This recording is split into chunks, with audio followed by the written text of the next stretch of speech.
نەخۆشی سیل لە ساڵی ڕابردوودا ملیۆنێک و 600,000 کەسی کوشتووە. پێشکەوتنەکان لە بەرامبەر بەرەنگاربوونەوەی نەخۆشەکەدا بەهۆی پەتای کۆرۆناوە بە شێوەیەکی بەرچاو دواکەوتووە.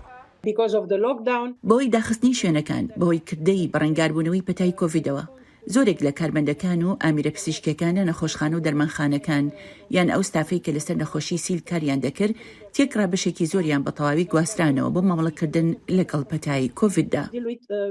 پزیشکەکان دەڵێن ئەوە بۆتە هۆی بەرزبوونەوەی ژماری ئەو کەسانی کە نەخۆشی سیدان هەیە کە چارەسەر نەکراون و دەستنیشان نەکراون. هندستان زۆرترین بارگرانی نەخۆشیەکانی لە جیهاندا هەیە کە زیاتر لە 9 ملیۆن کەس بەهۆی سیلەوە لە ساڵی 2021دا گیانیان لەدەستداوە کە نزیکەی 1 لە سەرسەی کۆی گشتی جیهانە.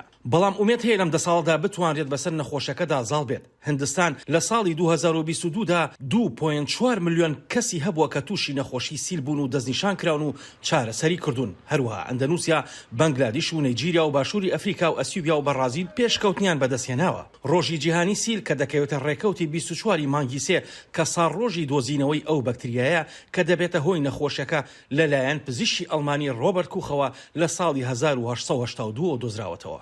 ئەم ساڵ بابەتەکە بریتیە لە بەڵێ دەتوانین کۆتایی بە سیل بهێنین. هندستان ئامانجێکی داناوە بۆ بنبەرکردنی نەخۆشی سیل تا ساڵی 2025. ڕێکخراوی تەندروستی جیهانی ئامانجێکی جیهانی بۆ ساڵی 2030 داناوە لە ڕێگەی دەستنیشانکردن و چارەسەرکردن و پەرەپێدانی ڤاکسینەکەوە.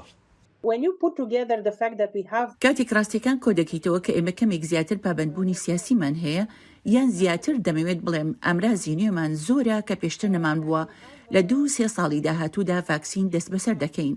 ئێمە کۆمەڵگەیەکی مەدەنی و پلاتفۆرم و تۆڕی گرنگمان هەیە. لە ڕاستیدا هیوایەکی زۆرمان پێ دەبەخشێت کە بتوانین کۆتایی بە نەخۆشی سیل بهێنین. بەڵام ئەمە پێویستی بە بودجەی زیاتر دەبێت. بە مەزاندەکردنی لە ماوەی 8 ساڵی داهاتوودا پێویستیان بە 230 ملیارد دلار دەبێت.